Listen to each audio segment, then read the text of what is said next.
faces though. That's the only on YouTube. Okay. I just, if you could just send me an email. Okay. Okay. Yes, I will send that to you, Gilbert. Okay. Okay, please just bear with me as we connect to YouTube. Hi, everyone. Okay, we are ready to go. Okay. Just give me 1 second here. Just 1 second. Hi, Jasmina. Hi, Mrs. Root.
Okay, sorry for that. I just want to say welcome everyone to our special meeting, Shafter City Council, Thursday, July 23rd, 2020. Call to order at 4:02. Roll call. Are all council members here, Shafter City Council? I see, I'm here. Kathy. Is Magnus? Yes, I'm here. You guys all look good. How about Councilmember Gibbons? Yes, sir. And Councilmember Mayor Pro Tem Lopez?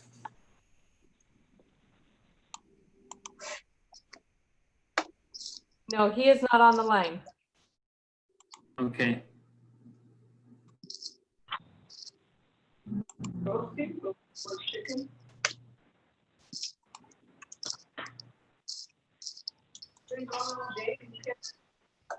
Okay, I think I'm it's gonna running a go little get late. Let me, I'm not gonna eat it. I need some.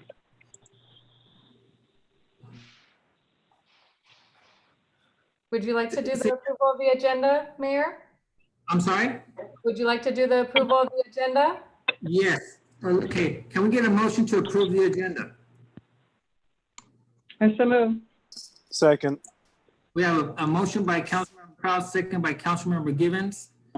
Mr. Kraut, Yes. Garcia, Yes. Givens, Yes. and Alvarado. Yes. And now we're moving on to public comment. Was there any public comments, City Clerk? No public comments received at this time. Okay, thank you very much for that. Moving on to manager report, community discussion on Shafter COVID-19 recovery period. City manager?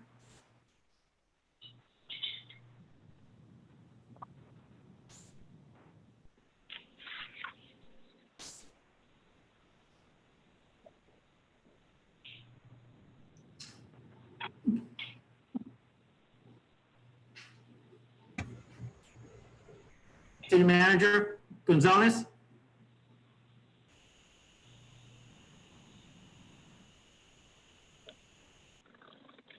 I think he's having some issues trying unmuting.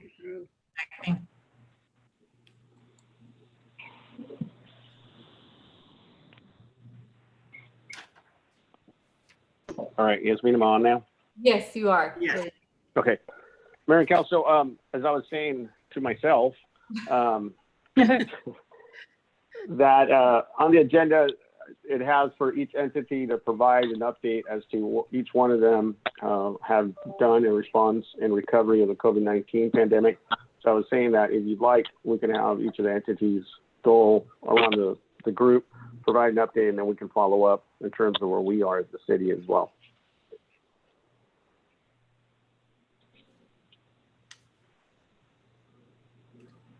So can we start with the Richland School District? Rosa, you want to begin with I'll talk for the district. what you've done for the last, I don't know how many months already. So when we found out that this was occurring, of course, we closed our school, but since then we've been working as a task force along with the CDE and the CDC to come up with a plan. And I think that we're all going to be speaking the same language in a while. Russell and Casey will be doing the same thing. But basically, we came up with a school plan to address those needs and make sure that we were in compliance with all of the guidance that was provided for us. I sat along with other superintendents on a task force and were able to develop a guidance plan for all districts. And so we utilized that and created some support or some kind of a plan for our return to school. We were excited because we believed that our plan was ready to go, and we had all the PPE that we were, I think we owned most of the PPE in the county, I think, and then we got news last week that Governor Newsom actually came up with some new criteria. And one of the criteria is the one we were not going to be able to meet is the one that is totally out of our hand, is if we're on a watch list or monitoring list. And that turned us back into where we're now all going distance learning in Kern County.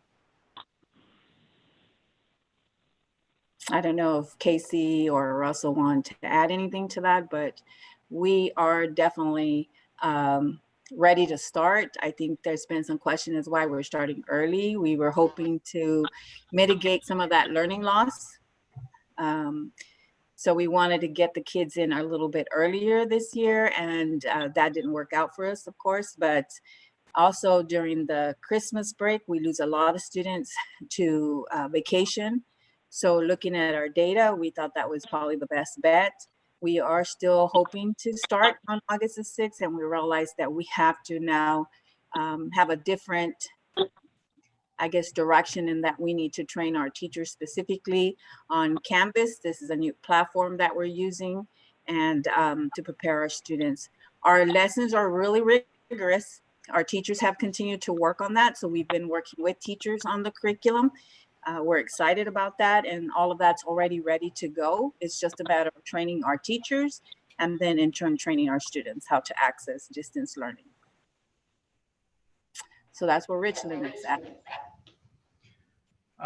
Similar to what Rosa said, Grimway Academy is, we were looking to start the same week, August 3rd.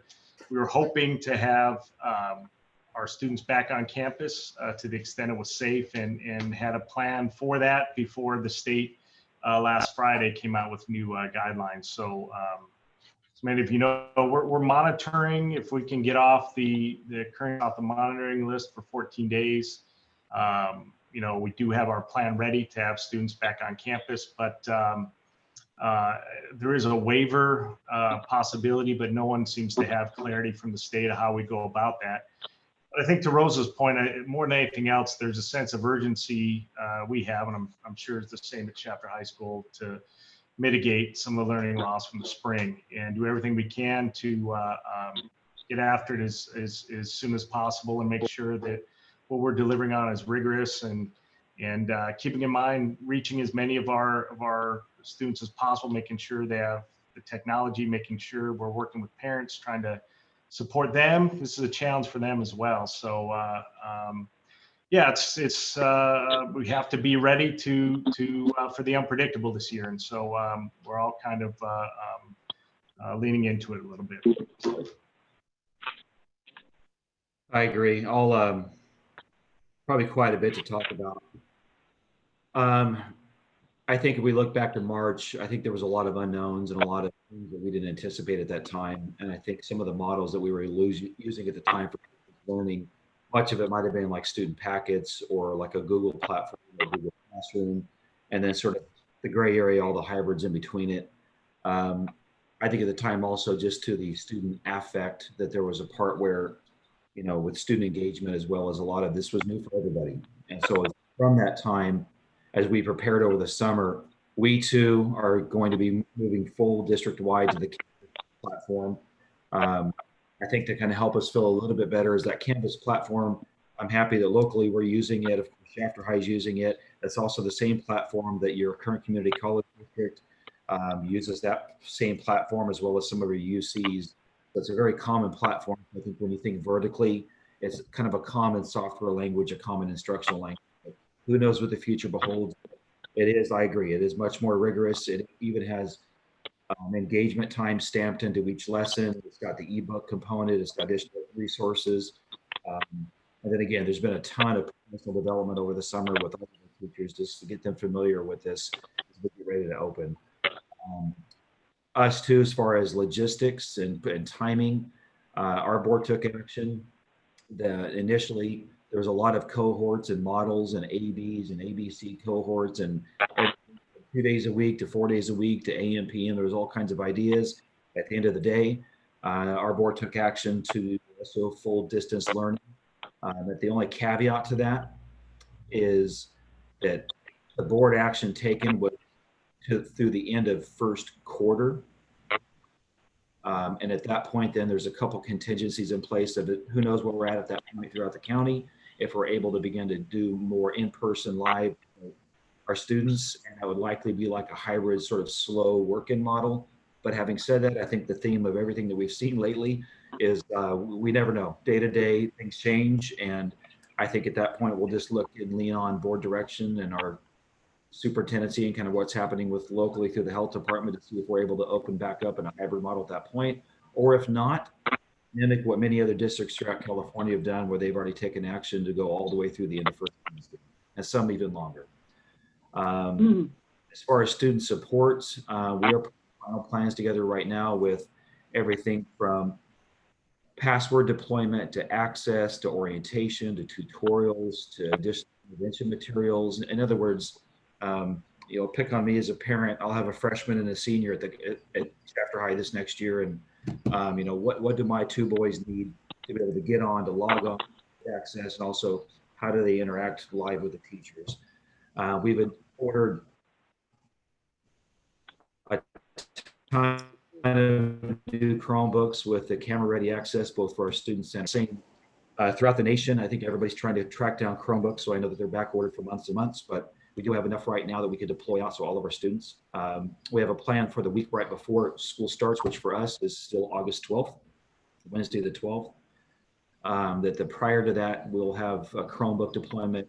If you were by the campus during like March, April, May, and you saw kind of the front of the campus with all the signage and the cones and the check-in, mimic that same type of distance learning and something safe for all of our kids, but also to make sure that they get, if they need a Chromebook or they need a device. And then additional, we also have sort of like welcome back to school, sort of, I call them goodie bags, but any other materials that the kiddos need at home, as far as pencil and paper and calculators or whatever else they need, give them everything we can to make sure that we get started right. Also, equity of access.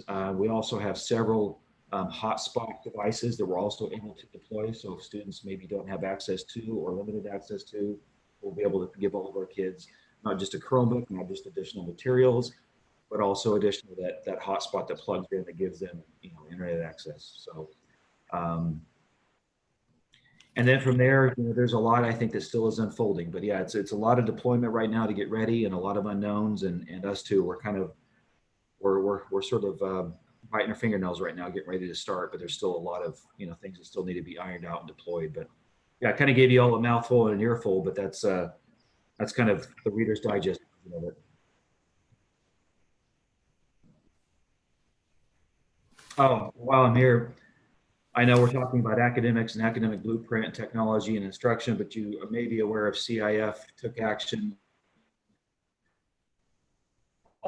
All fall sports will be moved to second semester. Didn't hear that. Can you repeat that, please? Oh, thank you. Okay. Fall sports will be moved. What? You're not coming through very clear. Sorry. Is it better now? Wait, hold on. Yeah, we can hear you now. Is that better now? Okay. Yes. All fall sports will be moved to winter. All winter sports will be moved. This is from the latest CIF public release. All typical season of sport winter sports will be combined into the spring. So kind of let that sink in. There's a lot of things that come from that that's going to have to unfold, and we could probably talk for a couple hours just on the overall impact, benefit, but also pros and cons of what comes with all of that. So that's kind of the latest. There's a whole lot of details that will unfold out of that, but I think CIF's intent was to try to give this year every season of sport the opportunity. But again, it's not perfect, and we know that. But again, we could talk for hours on the pros and cons. So, Okay, Mr. Shipley, Philip? Well, I think that's what I basically, have, we've unless you been guys shut have down since. questions. Well, I know part of my question would be, and I know that we've been kind of in discussion with you guys, would be more of the facility usage. But I mean, like I said, that can be more just trying to work with you guys while all those sports are going on in the winter semester, and how we can get about on what kind of working together in that sense. So I know we're gonna have to probably sit down and kind of discuss what we can go about, and that's with the city, Richland School District, and the high school. Since our process of building our complex is still in place, that's kind of my question with the whole facility usage on that. But in the meantime, we have been shut down. We've been our office has been closed since March 18th, and we have not reopened. We have had the county still serving the Meals on Wheels from 11 to 12 down at the Walker Center. And actually, the only thing that we've been actually doing is we've been doing a lot of virtual stuff. And in that sense, we're in the process of doing a virtual fit camp, more so just to offer it all throughout the whole community. That way, we're partnering up with A3 on this, and A3 has offered to do a free to everyone a fitness camp, and they're going to put it up on YouTube. We're going to share it, and everybody will be able to do that. And at the same time, we'll be doing Zumba too with Brandy Root. So she is in the process of we're in the process of working with that. But down at the Walker Center, it's really been shut down, and everything for us has been kind of shut down just because we're subjected to the school districts and with our sports. And even though we have a plan, we do have a plan. But at the same time, we are being as cautious as possible because we're talking about 150 kids, probably even more, and parents that are going to be out there. And so we have to be cautious as much as possible. So we are, like I said, the cooling center down at the Walker Center is open, and just look to be following us on our social media. And if once you guys see that, I would just ask that you guys just share it to get the word out, because it is starting to get hot. It's going to start getting hot, and it's open down there, and the county and us are working together on that. But for the most part, we are going virtual for probably the remainder of the year until we basically get grant access to use the facilities in that aspect. But we're in the process of doing a sport camp too as well, all virtual. We're partnering up with who is that again, Hannah? National Academy of Athletics. National Academy of Athletics, yes. And so we are partnering up with them, and they are going to be doing from mixed martial arts to volleyball to basketball to soccer to softball to baseball. And those are going to be online, all virtual, and those are going to be going in. Maybe you could touch a little bit up on that too, Hannah, if you want. So yeah, we're partnering up with them, and they provide a 5-day or access to 5 videos for 30 days. They do have all of their trainers or their coaches they all played at the college level or even professional. So they're all really good athletes that are doing the camps. And also all those people do get background checks. They they're cleared and they're just really good at what they do. And so that's what we're going to be promoting here in the next week. And also at the same time, we are doing tournaments such as Fortnite tournaments. We're looking to get into the gaming just to keep the kids active and not bored at home. We know physical activity is better than sitting on a Game Boy and playing that, but we got to at least give the kids something to go in. For the most part, we're just trying to keep everyone busy here at the Shaft Direct. But for us, we are shut down and we are still shut down. We haven't opened up our facility to the public. So it's just that we're in our offices and we're social distancing while we're working here. Hey, I want to maybe pipe in too. And Philip, I agree. Bobby, you and I will sit down here in the near future. Our board did take action recently. This is sort of hot off the press to make all of the sites throughout the current high school district available for facility rental for public use. They did finally open it, which I honor and respect. But what we're still waiting on is, by doing that, they were going back and updating some of the facility use agreements, the use of PPE, social distancing. There's a safety component. So they're going back and sort of writing that as an addendum too. But once we get that, we'll of course share it out. But I think it's for the good of the group, you know, from City of Shafter and Chamber of Commerce and of course Shafter Rec. You know, there's a lot of folks that use the Shafter High campus, but they've opened it again. We're just waiting for this final sort of packet of things that we have to address during this time. So yeah, so in other words, stay tuned. So. Yeah, and we understand that, and we're as much as possible, we're just telling everybody to stay patient. Just as on our end, we're trying to be patient too as well. So it is really nice to have this meeting to where we're all going to be on the same page in a sense. So I agree. And then we do have a sports foundation. It's called the 746 Sports Foundation. And so if anybody's needing any assistance, it is a nonprofit. And we are willing to help out, whether it's volunteering or helping out in that sense.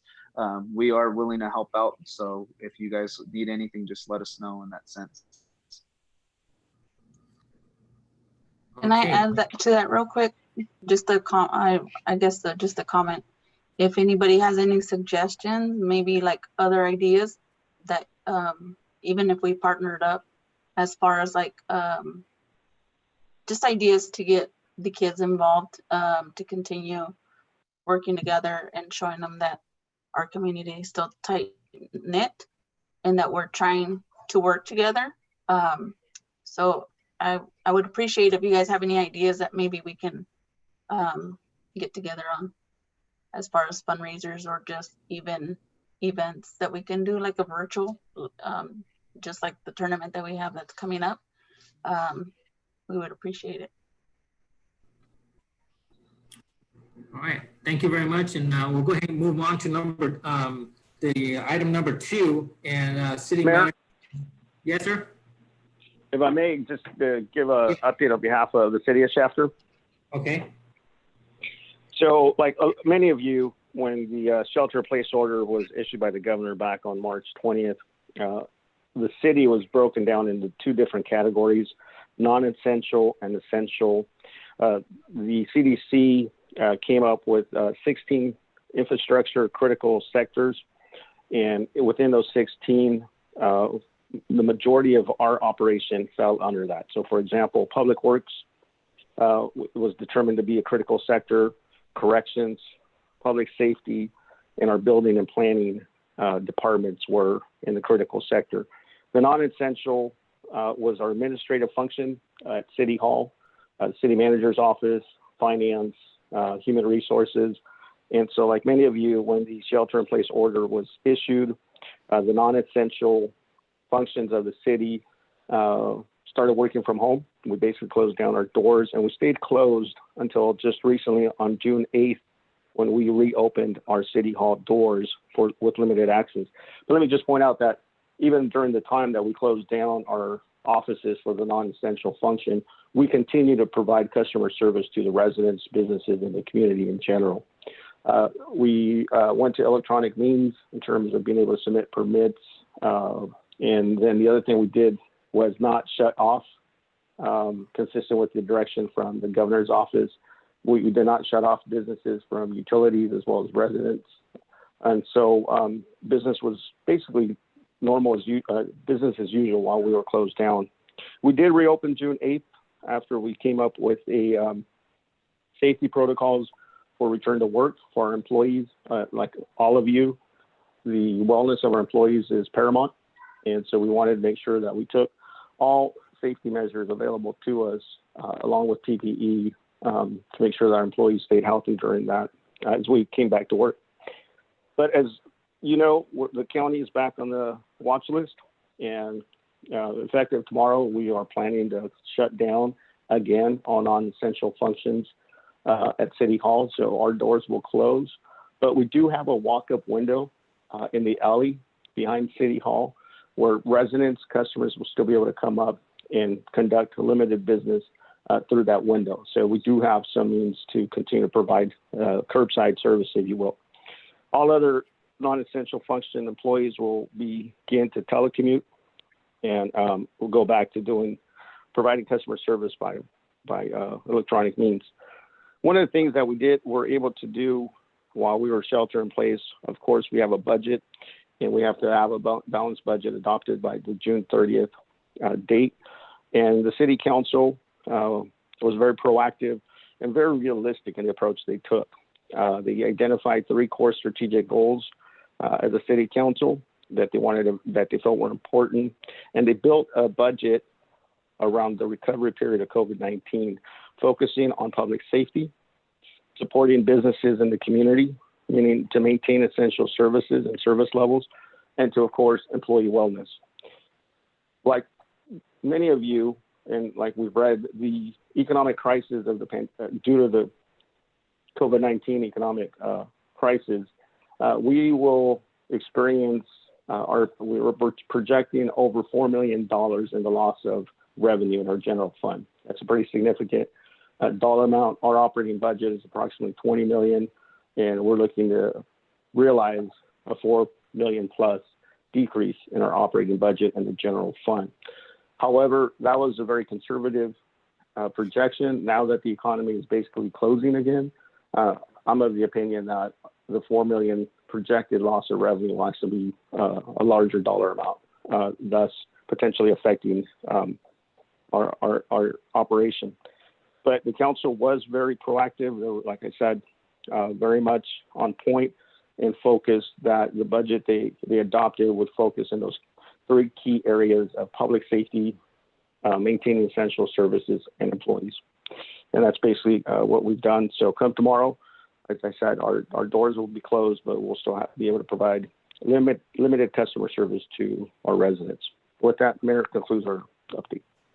All right, appreciate that. Thank you very much for that report. And I just also want to thank Can everyone I for ask the. something? I wanted to ask something as well. Okay, hold on. When when the city manager mentioned public safety, well, that's my top priority as far as I'm concerned, for the kids and our staff is at the schools. Everything sounds great, and I congratulate everything for their plans because they're wonderful. They're, we had to get our thinking hats on and all that. But to be honest, parents, they have high anxiety because of the safety, having our kids on site. And I'm worried about that. And I'm worried about that on school sites, until we have testing and for our kids. And I hear they're working on some easy testing for children that it's a swab in the cheek, and they can even do it at home. Now, I don't know how far along that is, but they're working on it. And that's to give parents and staff peace of mind, I think. And so until we do that, I'll always be worried about the safety and the safety in our community. I see no one hardly wearing any masks downtown. That really worries me. I think maybe if there was a program to encourage people, to let them know the hazards of this virus, and then let them know that wearing the mask is the best thing, and the distance, because there's no business downtown that I've seen or that many people wearing masks. And I worry about that. And I'm wondering if there's something that we can get together and do, is maybe educate our community, because to be really honest, not everybody taking it seriously. And I really just had to say that.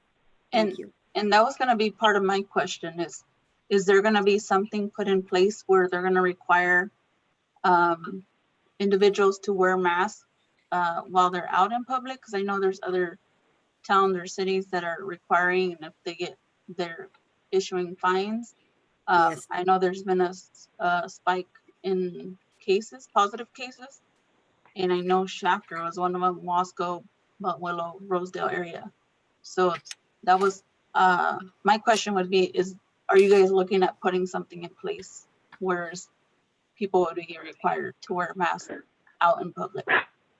Kind of like a safety plan, I would say.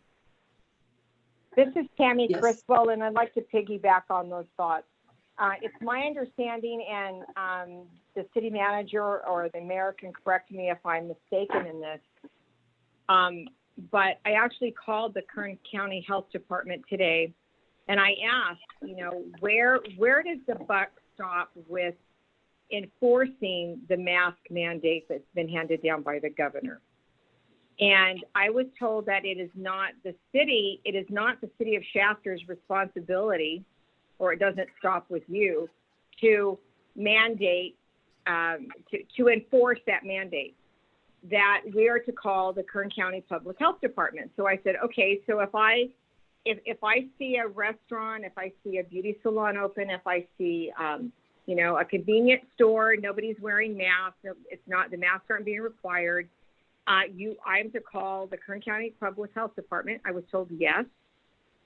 And they said, then we will go and let them know that, that there is a mandate. She said, but I also want you to know we are receiving over 1,000 phone calls a day, letting us know that communities are not, that there's establishments not adhering to the mandate.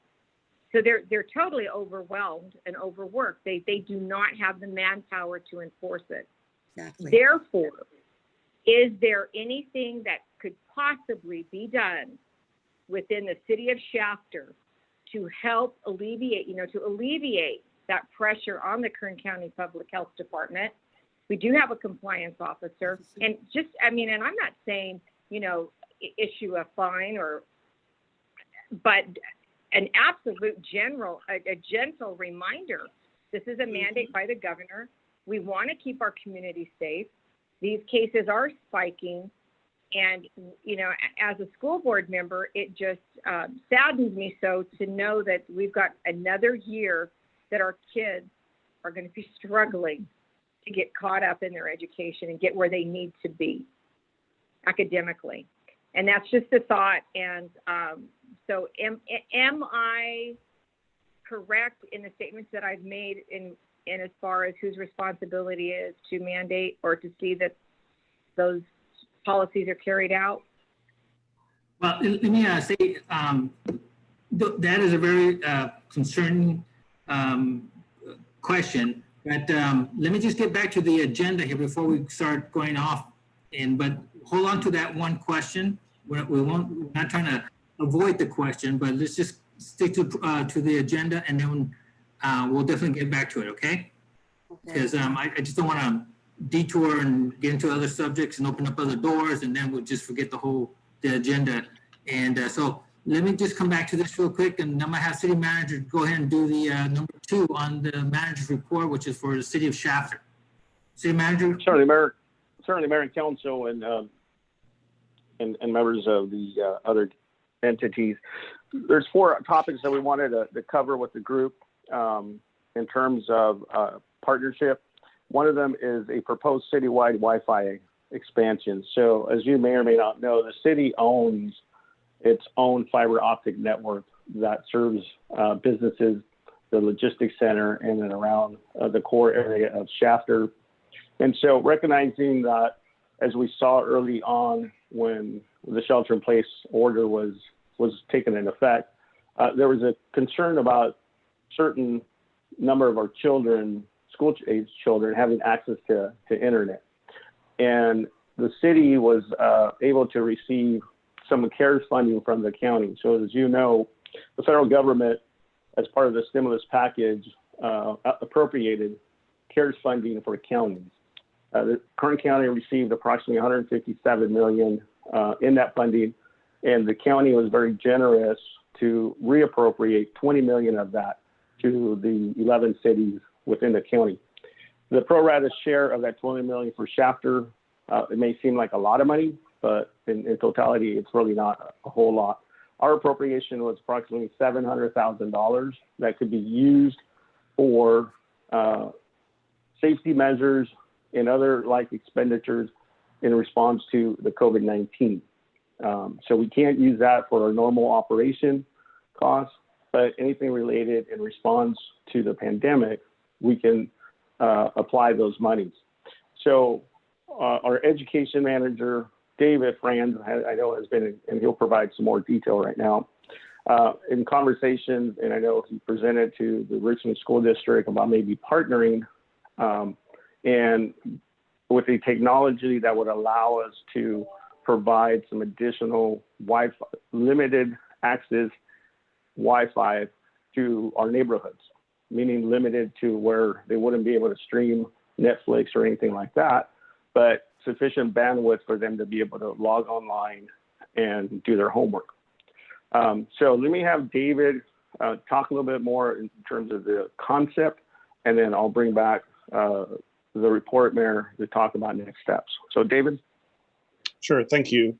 Well, I think as we all discovered fairly quickly, internet access is a sort of fundamental fact of life in a situation like this, or a necessity of life. And so, you know, and especially around education, not only K through 12, but also college students, adults who are looking to expand their skill sets. And we know that that's not a resource that's available to everyone, at least not equally. So what we've been exploring is what's called a private LTE network. It's basically like a cell, a private cell, a network of cell towers within the city that would project internet from our fiber out into homes, and would be available at a low cost and a low kind of a basic level of internet to families in our community. And I say we're exploring this. We are still trying to nail down exactly what it would cost and what would be involved. There's potential for, you know, this isn't something we've done before, so this is all learning. But that's the basic idea. And I just got off a call today, and this is something that people on this call I may be asking you about buildings. One of the things that's necessary is height for the antennas. And if we don't have access to a tower, sometimes tall buildings are useful. And, you know, most of the tall buildings, if you think about Shafter, are school buildings. You know, they're gymnasiums or the auditorium, Shafter High. So we're going to be looking at that and probably fairly quickly trying to make a decision about it. Thank you, David. So this is all in concept. We'll do additional follow-up with our partners and see how we might be able to, if this is a concept that we're able to secure some of the CARES funding for the purchase of the equipment. I think, in my opinion, but we have to check with the county, and then we have to follow U.S. Treasury guidelines for the CARES funding. And ultimately, that's who we have to comply with. And so we're, as David said, we're exploring. And if it is feasible, I think this is something that definitely our community would benefit. But there's an opportunity for the education entities and our partners to assist obviously, definitely, that would definitely go a long ways and to be able to make this happen for our children. As I said, our financial situation is dire given the loss of revenue, and that's why we're leaning towards this CARES funding as a possible source to make this happen. But we still have some more research to do, but we have to do this relatively quick, in that the monies have to be spent, the CARES funds have to be spent by December 31st of 2020. And Mayor, I have nothing further on that end. City Manager Gonzalez, there was a question in the chat about specific neighborhoods, and if I could just address that quickly. Yeah. So the question was specifically about La Colonia, and in any case, I'm sorry? Smith Corner. Smith's Corner, yeah. So we're certainly aware that the neighborhoods that are most in need, are the ones that should be targeted. That said, there's also some geographic challenges. So we're trying to weigh those things, and we're definitely looking at trying to reach the parts of town that have the most need. Thank you, David. I just wanted to share that we did piggyback off of LA Unified School District on a hotspots and Khajiits, and that's who we're going to go with, because we definitely want to make sure that the students at La Colonia and Smith Corner have those tools with them. So we have those items. We had some over the summer because we purchased them through Kern County Superintendent Schools, and then we're going to be getting some new ones for the students that don't have it. So we also have issued Chrome devices, but they were done over the summer. The only students that were asked to bring them back were the junior 8th grade students, so that we would have them ready for our kinder students when they return. And then we purchased some additional Chrome devices from Kern County Superintendent Schools. And so we're excited because we are ready, but at the same time, I just wanted to offer that part also, that we piggyback off of the LA Unified School District. Rosa, we also did the same thing at Grimway. We provided hotspots for our families that were in need of it and could not afford Wi-Fi at home. So we also piggybacked on that too. Right. And then just to add another piece, because I'm sure, how are we going to feed our kids when they're not in school long distance? We're going to go back to providing those services and driving our buses out to those certain communities like we did the entire summer, and so that students will continue to be fed. Thank you very much. City Manager Gonzalez, if you want to go on to number 2, which is on transportation on 2B. Certainly. So this topic, we wanted to cover a couple of things. One was the bus transportation of children. A question was raised. It's obviously social distancing that would limit the amount of students being transported. And the question was, could our city's transit service assist in some form by also helping to transport the school-age children? I had our administrative services director who oversees transit do some research as to whether or not there were any restrictions, because we receive federal funding for a transit system, as to whether there would be any restrictions on us being able to do such a thing to help out the school district in that effort. But then also too, the capacity in terms of how many students we would be able to transport in our vans and buses. So with us is Administrative Services Director Bryce Atkins. And Bryce, can you give us an update on that? Yes, Auto Mayor Council, board members of the other entities. So regarding the first item, as far as restrictions, yes, we do have restrictions on utilizing a dedicated bus for student pickup. Unfortunately, it's a Title VI violation, and so we would actually lose funding in that regard. What we did find out is that we can continue to use Dial-A-Ride, and basically it would be a first come, first serve with other transportation or transit users. Regarding the capacity, so each of our vans, in order to maintain social distancing between riders, we have to limit to 2 riders per van. 3, sometimes up to 5 in the actual bus. But again, also depends on how many are in the same household. And that we can kind of flex the numbers with a little bit, but maintain that distance. We are pretty limited in capacity for each particular trip that we encounter. And so those are the updates on those 2 sections. Bryce, you broke up a little bit when you were talking about the funding. Can you repeat that? Yeah, so in providing the public transit, we are required to comply with Title VI of the Civil Rights Act. We have been informed by Kern Council of Government staff, who are the pass-through agency for the funding, that if we did dedicate any of our buses or vans to specifically pick up students only, that we would be in violation and our funding would be at risk.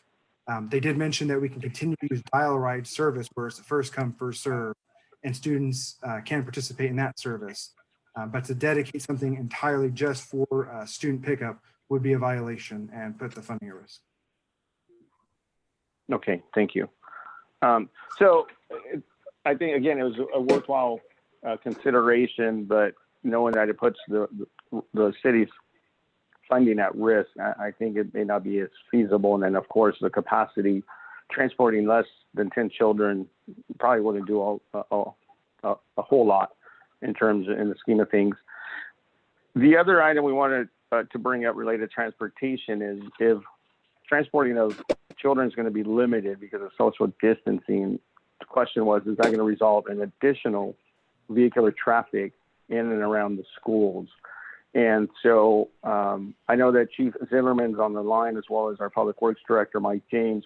They both have experience of what that looks like once, on opening day of school under normal conditions and the amount of traffic it creates.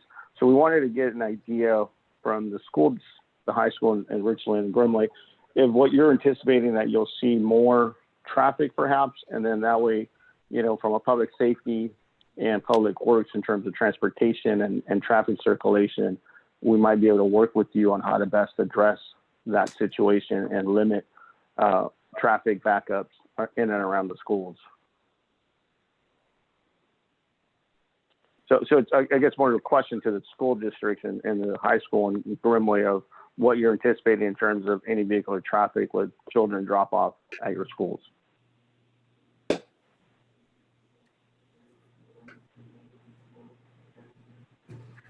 I think for us, at least for sure during the first quarter,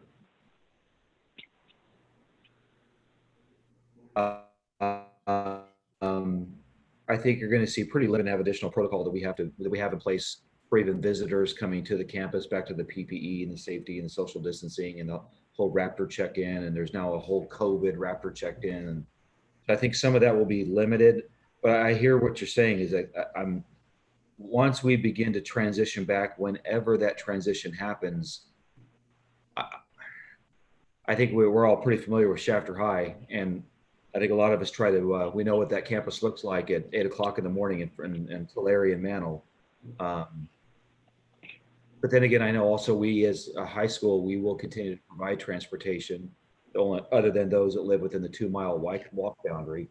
But even that's limited because our bus drop off is in the back by the ag farm, back by the softball diamonds.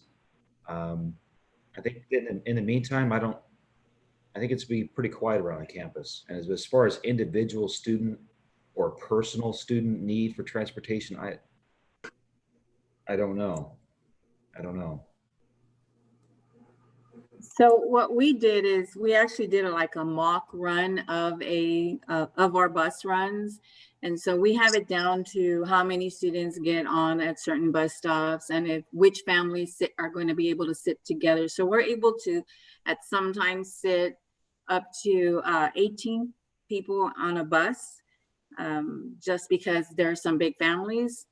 And if not, then there's probably a 14 to a bus, depending on if they come or don't come.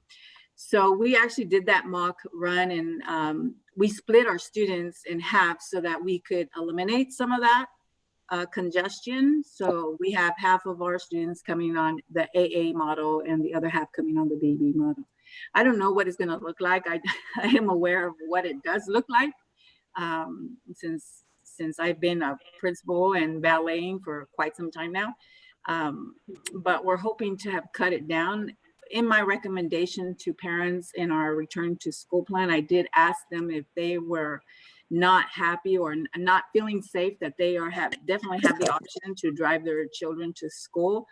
I don't know if I opened up a can of worms there, but I just wanted to make sure parents understood that we were going to be providing transportation, and if we were going to have to go out there more than one time, we wanted to make sure they understood that they need to be patient. We might not be there the same time that they normally do. So we normally would be out there, so that way everybody kind of knew from the beginning that there were going to be some things we were going to have to recalibrate on almost on a daily basis until this became the new norm. We actually, we don't have a bus service, so transportation, they either walk or they get dropped off.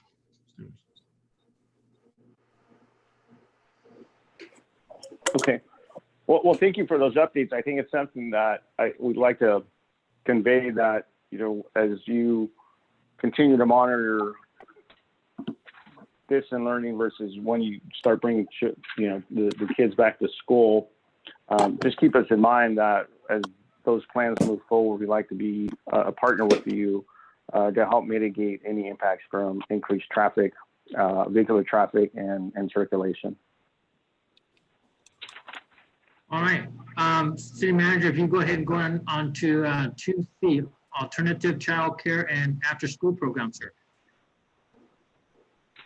Sure. So let me address the after-school program really quick. We're just trying to, again, early in the conversation, it was mentioned about children being on the streets, possibly not, with school not being in session, and what that's going to look like. So we're trying to gauge in terms of, will there be after-school programs under distant learning? Obviously, we have our learning center that we've done tutoring and other activities like that. So we're just trying to gauge what might occur with some of those entities and schools. Are they going to be after-school programs or not? I imagine not, but we're just trying to get an idea on that.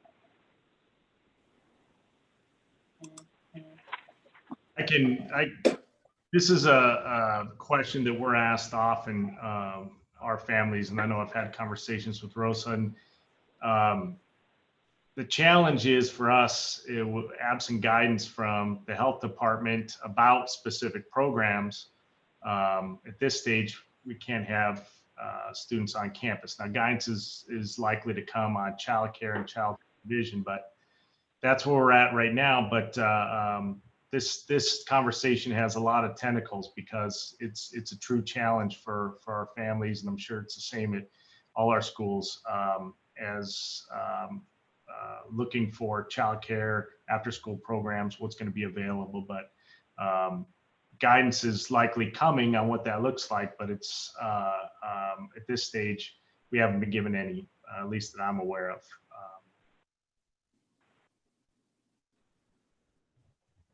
We're in the same boat. Okay. I know that there's a definite need for it. We want to be able to share that information, but we're still trying to find out what the guidance is going to look like in order to implement a safe environment for those students.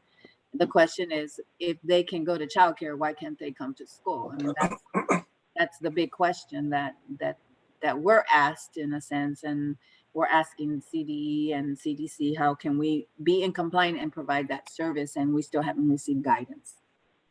Is there any issue with, now that everything's distant learning and having parents not always available at home, is there any issue with how children are going to maintain their schedule? And I know Canvas is out there and what that entails, but a lot of times, depending on the age, sometimes the child just doesn't fully drive themselves to get where they need to go, and especially when they're learning at home, still in their PJs, right? You're being diplomatic. Yeah, it's a challenge. It's a real challenge. And a lot of us, it is, yes. Yeah, it is. It is. It's going back to work yeah, I'm sorry I interrupted you, but absolutely is one of the most challenging things is coming up is how particularly younger or little ones, how we provide that, how can we support those who are supporting them, right? How can we best beyond technical, here's how you log in, and we all have challenges with that, but that's the low bar, right? What can we do to equip and help and assist? And it's going to be a challenge for all schools, I think. Well, I think that's really the question on our end is there anything we can do to help? Is there something that we can do that would allow us just to better serve our community? Because this is difficult. You're going to ask parents to leave their child at home and either A, don't go to work today, or B, go to work in hopes that your child will still learn. And so I'm just trying to find a way that we can figure this out. That's all I'm at. So we're being asked to provide, they did give us some guidelines on what we must follow. And so one of them is that internet and connectivity will be provided for all students, and then content aligned to grade level standards. We're supposed to have daily and frequent live interactions with the teachers and peers. All mandated student services will be required. Breakfast, lunch will be provided. Minimum daily instructional minutes will be implemented. Weekly student engagement will be monitored. Regular communication with parents will be happening, and grades and report cards will be assigned. So we are given those guidelines and we have to implement that.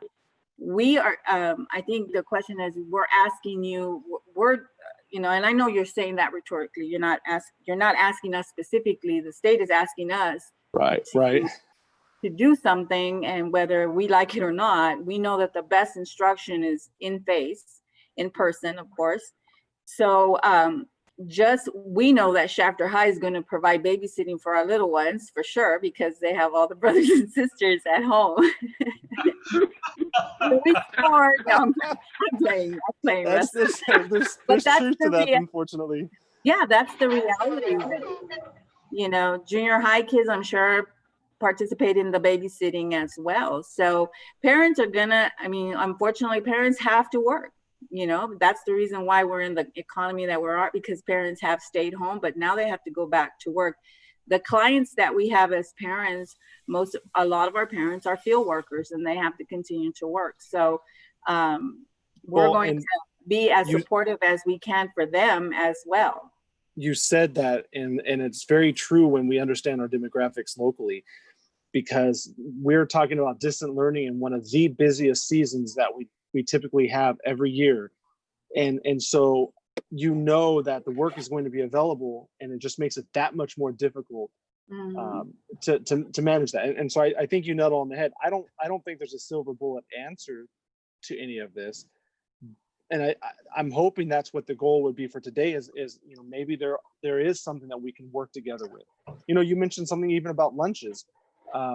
We know that lunches are available for pickup, but does every one of these students have a way to pick up their lunch? And is that one moment of interaction where a school can actually say, hey, I was able to see my student today and just get to say, how did it go? How did class go?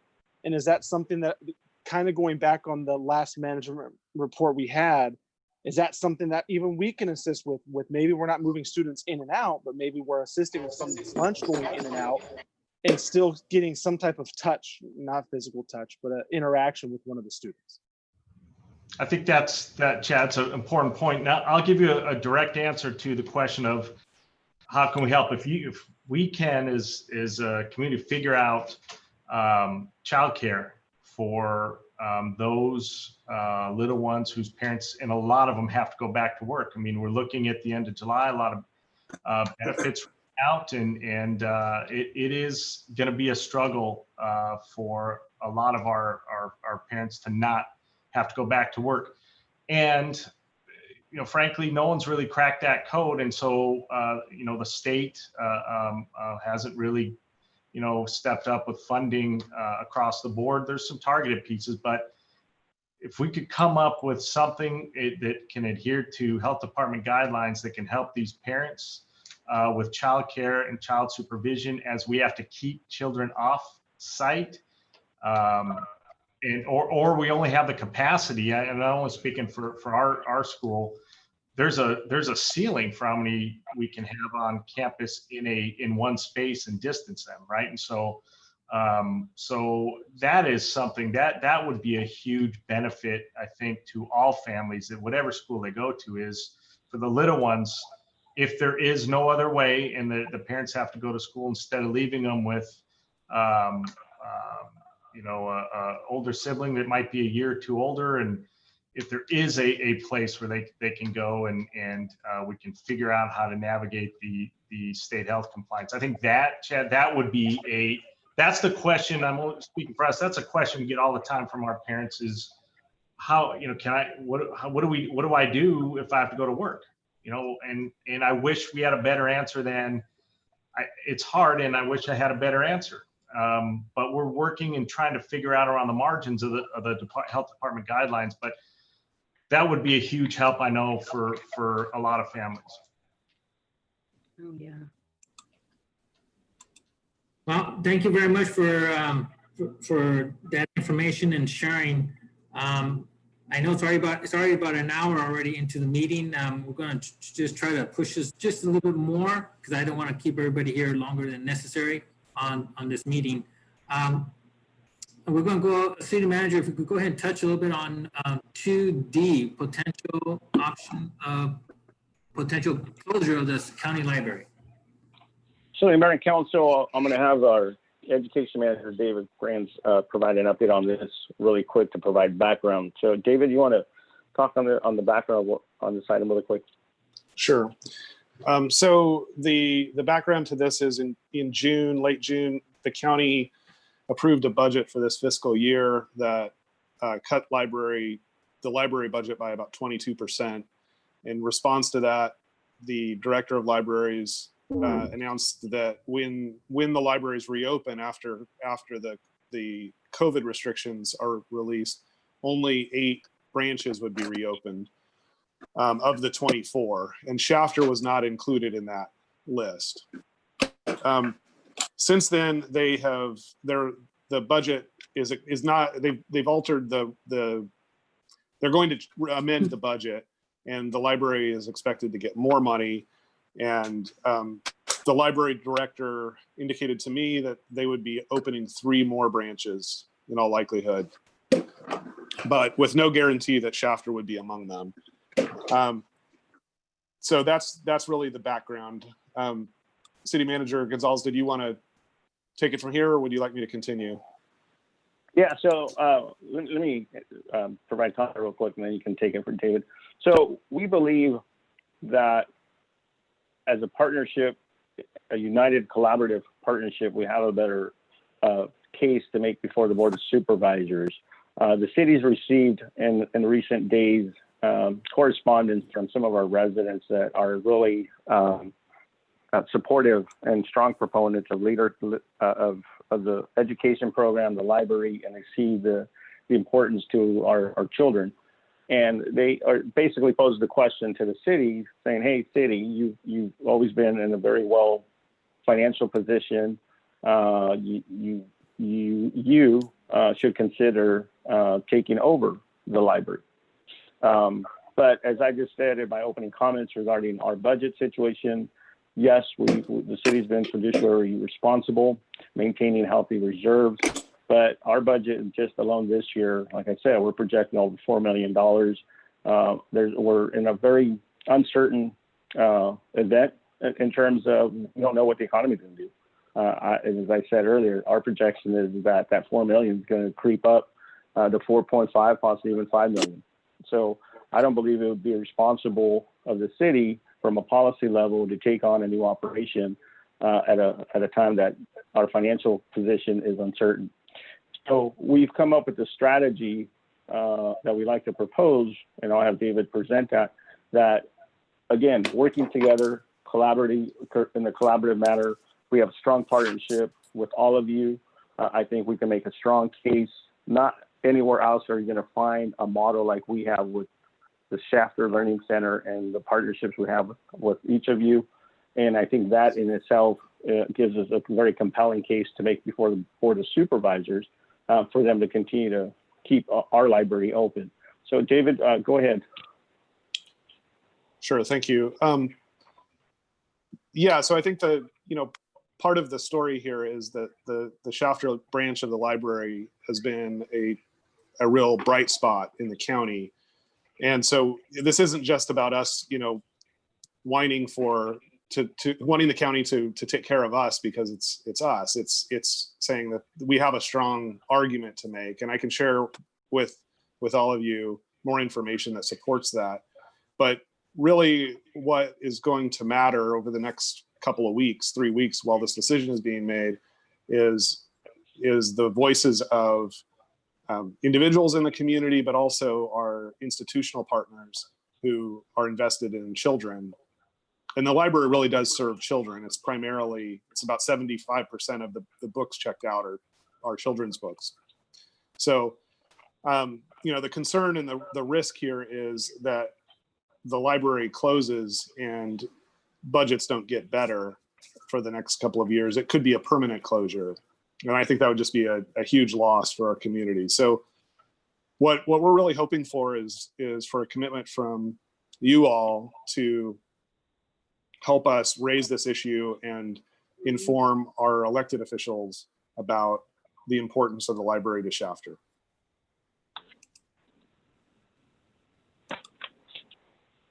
So we would like to just kind of open it up for discussion at this point and see what your thoughts are, and if there's a willingness to commit to support and partner with us and making this case before the county. That's the real ask here.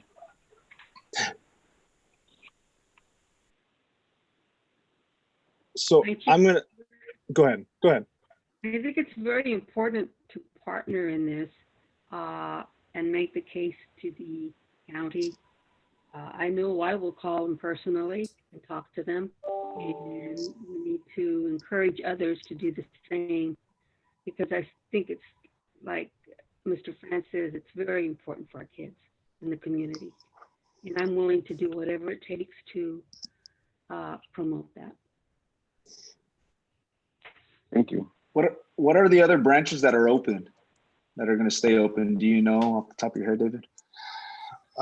David, off the top of my head, I'm not going to get them all. I know what they've tried to do is spread them out throughout the county. So you've got Ridgecrest, the Beale in the center of the city, the branch in Oildale, which the name is escaping me now, Delano, Arvin, Taft, Fraser Park perhaps, and Lake Isabella. So you've got them spread throughout the county. But nothing in Shafter or Wasco. Nothing in Shafter or Wasco. Wow, that's interesting.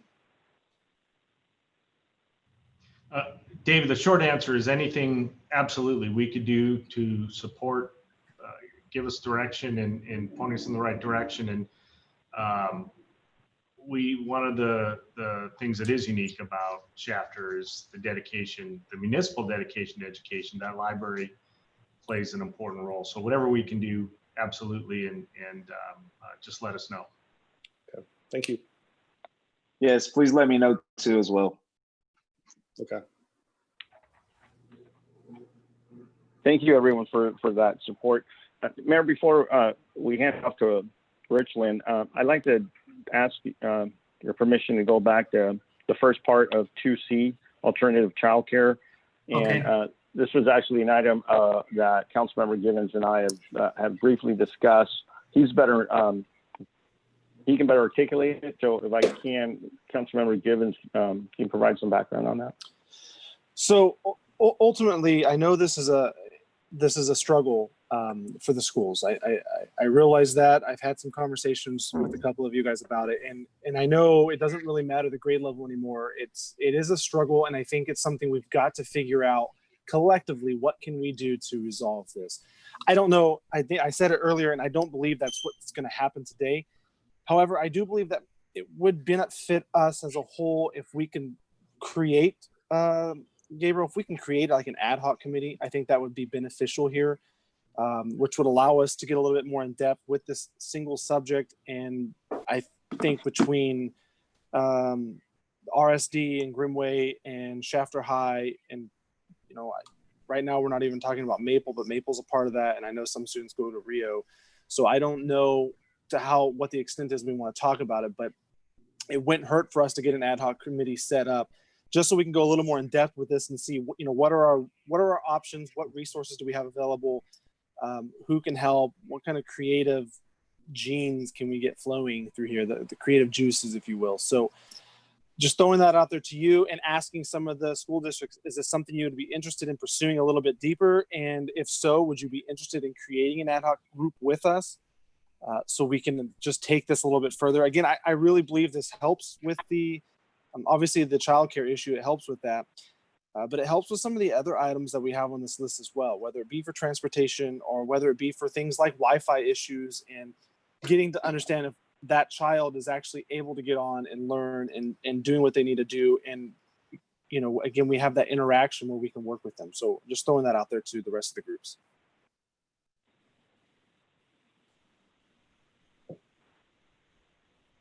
Yeah, definitely. Be interested in the conversation, definitely. Yeah, I agree. There's not to get all, I know we need to wrap this up and honoring everybody's time, and not to get all pontificated and philosophical, but this too has been a bit of a paradigm shift for many of us. Not only as teachers get ready for an online distance learning, it's asked a lot of us in our school sites, the role and responsibilities of your paraprofessionals, of your instructional aides, of your bilingual instructional aides, of your campus supervisors, and it's really just, and even us as an administrative leadership team of just, it's a bit of a mindset shift and I think that plays into the ad hoc idea or committee, just to really focus on who all we have around us that can help with additional support, because we look at it from the mindset of what they've typically always done, and it's not just teachers and kids, it's everybody else that makes that family work. And yeah, I'm in. As far as the rec, if there's anything that we can help with, we'd be willing to help out as well. Okay, perfect. There'll be more information on this item as we, as a city and at the policy level with our city council, they have further discussion on this. We'll reach out to our partners. So thank you with that. Good. So we should see something coming fairly soon. So everybody, at least a meeting date, so everyone can get connected to Gabriel.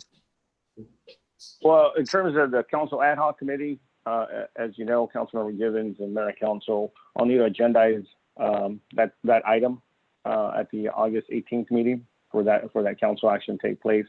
But we can, on a parallel track, reach out to our partners and schedule a tentative meeting with a date into the future after the 18th. Yes, please.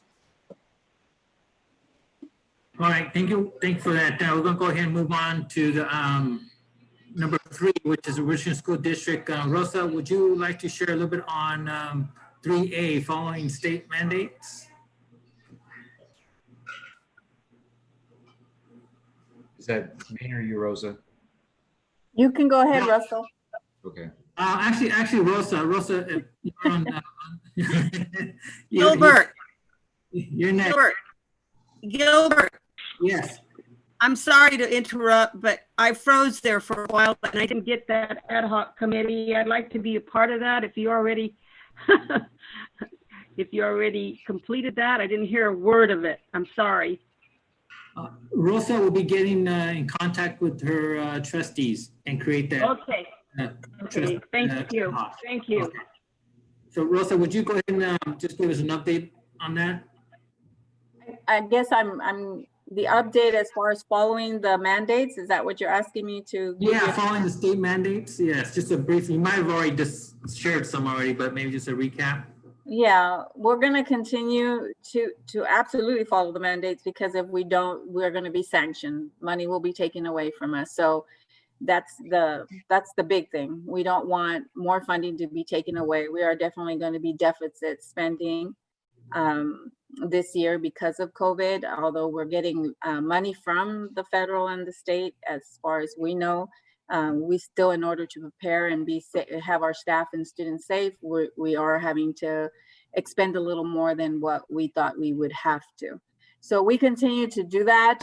We're getting ready to start school and train our staff on safety protocols. This is the first year that we will be teaching our staff how to, on some hazard, how can I say something, how to clean or how to wipe down things properly. That has to be some training along with all the other trainings that we give.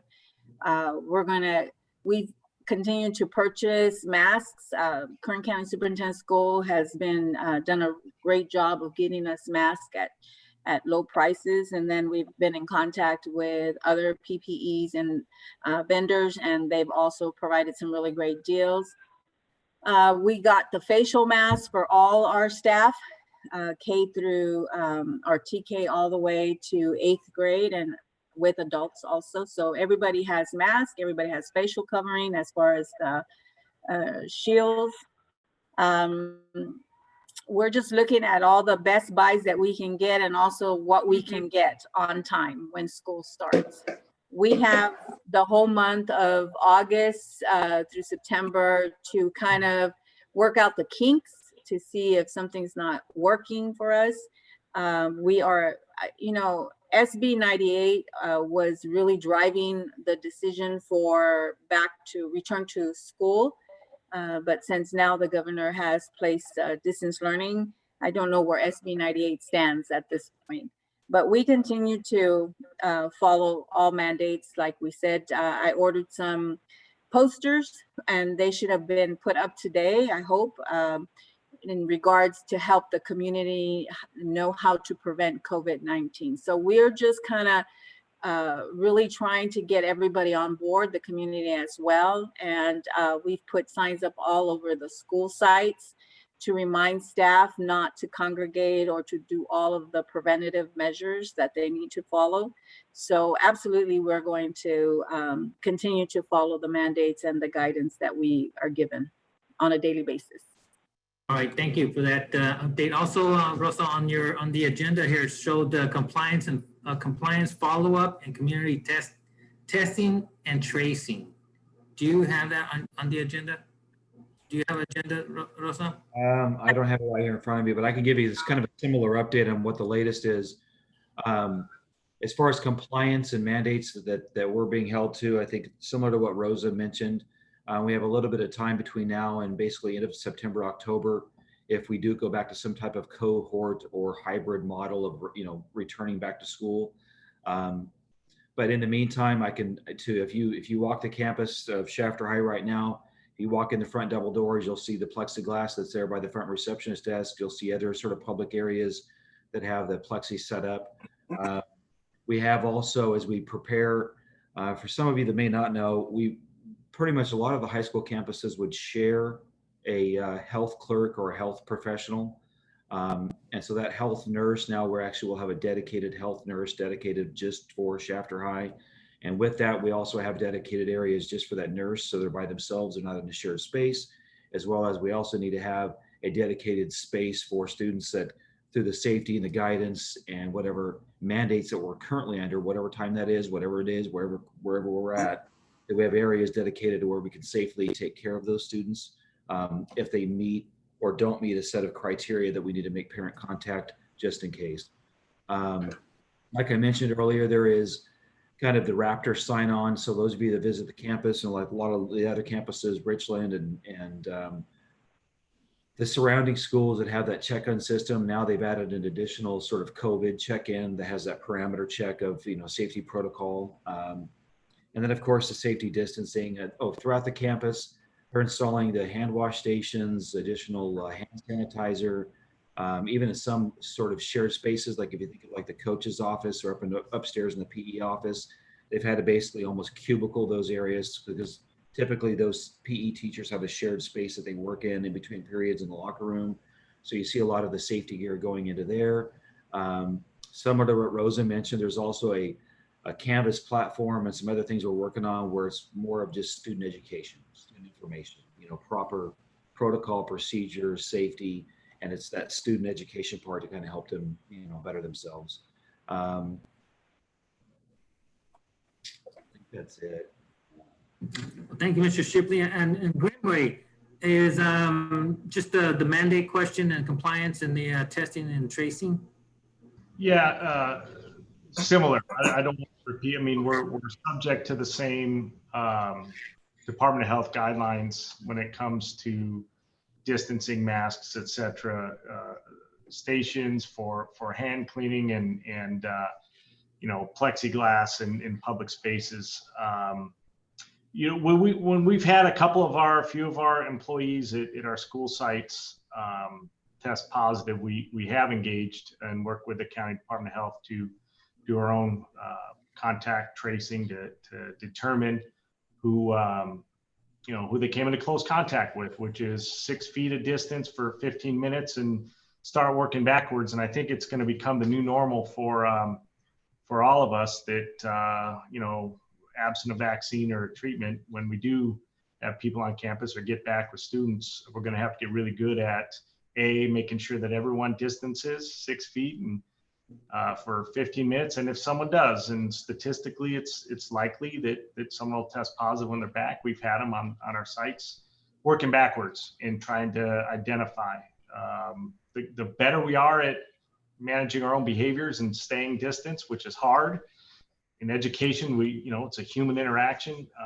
That's important to us. So it's unnatural, but we got to do it. The sooner we all do it, the sooner we get back to normal. But we have started to work on our own protocols in conjunction with the county health department's guidance. All right, I appreciate that. Thank you very much to all of you. And just the last item on the agenda is with Philip with the Shopton Recreation Park District. Say, Phil, would you go ahead and just give us a recap on A and B, which is the A is the 746 Foundation Community Assistance, and B, the facility usage, please. Yeah, so kind of what we basically were discussing earlier was just more of on how our 746 Sports Foundation could just basically help out. Like I said, it is a nonprofit underneath the Shafter Rec, and so in that sense, we were just wondering what we can do to help out. I know we're just talking with Lorena, we were just discussing on how we can help you guys out by either getting masks or trying to find grants to get masks. I have a special grant writer that helps us out, and so in the process, he can help direct us into how we can get funding in that sense to basically help you guys out with getting masks, and in that sense, or in that capacity. I don't know, Lorena, if you want to touch base on that sense. I know you were asking that question. Yeah, so we were discussing is maybe a suggestion would be to try to get grants to find to finance these masks that we would maybe be able to help the school district with. If not, I was telling Philip, maybe we can think of another virtual fundraiser to where we can raise funds to buy those masks, so that way it would be a way to help the school district as far as so that way you guys don't have to take out of more money out of your funds. And that's just an idea. We're just trying to think how we can use our foundation to help out all of the community. Yeah, and if you guys have any suggestions, I mean, we're willing to move in that direction to help out. So, and Deanna, you probably have to take off your mic. I think you're trying to say something, but it's muted. Yeah, I'm sorry. Maybe also we could help the community, like businesses have masks. When people come in and they don't have a mask, it's right there that they can use it when they could. I'm really, as you can tell, I'm really concerned of our community following through with the masks and the distance and all that, because once we get that in control, then we know for sure we can get our kids back into school. But if it's running rampant like it is now, I'm not sure. We need to really follow up on it. And I think that's a good idea about the mask. Thank you. All right. Philip, that Now, was, yeah, so that's foundation stuff. And then just the question behind, I know we were discussing it with the facility usage, Russ, and this is more towards kind of how are we going to work out the stuff that is going to go down when all these sports start happening? I know for us, me and Hannah, we're trying to just go through already. All right, so baseball is going to be going on, softball is going to be going on. Who are we going to work with to try to use or to try to get our sports going back in that sense? Is the city going to be able to help us out with letting us being able to rent out their facilities? How are we going to be able to go about this? Are we going to have more of a say so over the nonprofits that are using the city's facilities? Well, how are we going to go about that? So those are basically all the questions. And I know with Rosa, we've had contact, and basically in the sense we are again subjected to what you got or what the school districts and the board of trustees basically decide. So in our sense, we're just until we get our own complex, that's kind of where we're at. But it's going well with us getting the complex though, so that's a good thing. So. all right. I mean, that almost sounds like another ad hoc committee. Yeah, it does. With everybody involved. So that's pretty much what we had on the agenda, and I do appreciate everyone participating and giving their input and giving us some clarity of where everybody's at. You know, I was just thinking maybe there'd be something wiser, just a thought. Maybe we should do it once a month or maybe a month and a half just to give an update what everybody's at, what everybody is experiencing. But just let the city manager know if something like this you want to do next month as well, just so we could schedule something like this, because I personally think it's important. I think it's good to see what everybody's at. Maybe we'll have different topics on here for discussion or just to share what the different entities are doing. So, but again, I don't want to take up more of your time. I know everybody wants to get home and get back to what they have to do. So again, thank you very much. Mayor? Yes. Mayor, this is Gabriel. If I may, Yes. if you could indulge me with a few more minutes here. Yes. I'd like to address the question posed at the very beginning before we got into the agenda items about enforcement and any course of action the city proposes to do. So I'm gonna have Chief Zimmerman, who's on the line, provide some background on what we've done. But I just want to kind of preface by saying that we too are challenged with terms of enforcement. So from the onset, as you all know, this is a public health pandemic, meaning that the lead agency responsible is CDC at the federal level, the governor's office, public health at the Kern County level. And like all of you, we've taken direction from those agencies, in particular county public health. And so when we went into shelter in place and there were complaints about local businesses operating when they should have been closed, public health department hired additional inspectors that went out throughout the county, and they actually were tracking on their maps where the complaints were coming in, and then they were conducting the enforcement. So the county public health has been the lead agency to conduct all the enforcement. We have done some in partnership, but we have other priorities. As you know, our police department is very effective in keeping crime rate low. But as you may or may not have read, the governor's plan is to release and has started approximately 10,000 inmates in the next few weeks. And they've already started releasing about a week or two ago. A lot of these individuals may have gotten convicted, say, for a lesser crime in the most recent reason that they ended up in jail, but they may have criminal activity of more violence from prior convictions. And these are the type of individuals that are coming back into our community. So let me have Chief Zimmerman talk a little bit about the partnership we've done in the past with public health related to enforcement, and then the most recent challenge that we have from a law enforcement as to why we would not be in a position to do further enforcement at the local level on the public health issue, and we would be leaning more on the Kern County Public Health Department to do that type of enforcement. So Chief Zimmerman, can you talk a little bit about the work we've done in the past, and then what challenges we see moving forward with this early release and how that impacts any further enforcement? Sure thing. Listen, I think we built upon our solid relationship with County Public Health early on.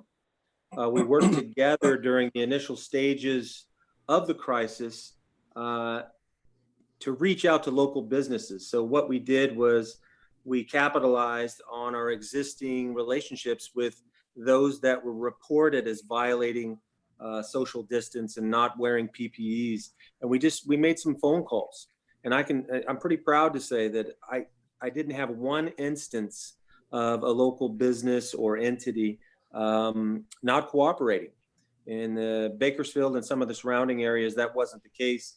But in each case, we recognized that the County Public Health was going to take the lead. And they did in those instances. In the very rare instance, they had to offer some sort of documentation and ultimate sanction.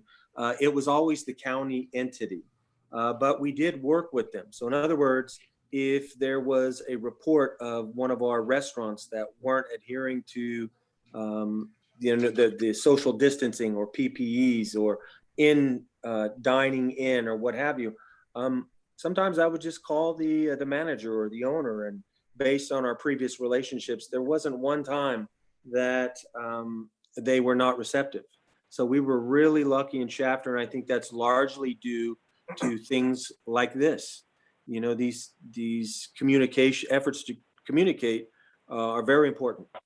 So now, as far as what's coming, we're concentrating on the 8,000 to 10,000 that are being released.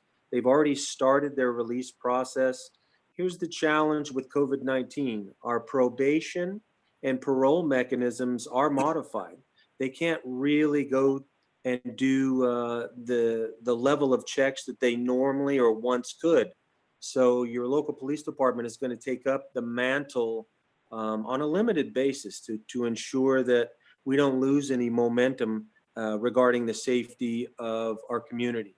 And I think we all have to admit, and trust me when I say I'm pretty proud of my folks, they provide great service, and we don't want to lose any ground there. So we're going to be kind of branching out and making sure that we use all of our talents to make sure that some of the deficiencies in the other agencies don't fall on the shoulders of our community members, if that makes sense. Thank you, Chief. So I guess what we're saying is it's very difficult and challenging for our local police department to conduct enforcement of whether people are doing face masks or not. I would also point out that our city council, at the onset of the COVID-19 crisis, recorded a video encouraging the residents and constituents to abide by the ordinance and comply with the wearing of face masks and social distancing.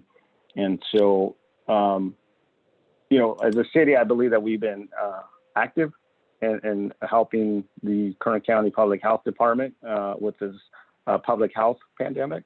But we are challenged. And just like all of you, we're working through the issues. And with this new, most recent pressing matter that could really, if it gets out of control with these inmates infiltrating into our community, and the gang activity and the type of activity that goes with that, if we don't address it proactively, it could get out of control. Which for us, you know, not to say anything bad about Wasco, but we just have to look to our neighbor to the north and hear all the stories that they're dealing with their criminal activity. So I just want to put that out there that we are working in partnership with public health, and our council is fully aware of the issues. They've been proactive, but we were challenged with the city doing any direct enforcement of wearing or not wearing face masks. So I just wanted to put that out there to the group. And Mayor, I have nothing further.